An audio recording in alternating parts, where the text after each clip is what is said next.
According to 2 Kings chapter 7, Inatiko lekushedehe.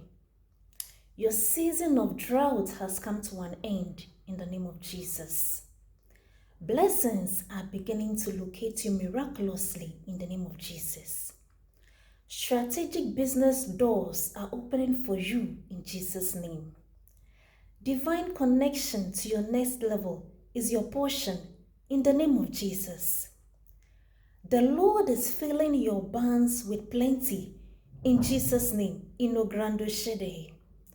The Lord is restoring lost opportunities and fortunes in folds. Receive your portion in the name of Jesus. Be blessed. Amen.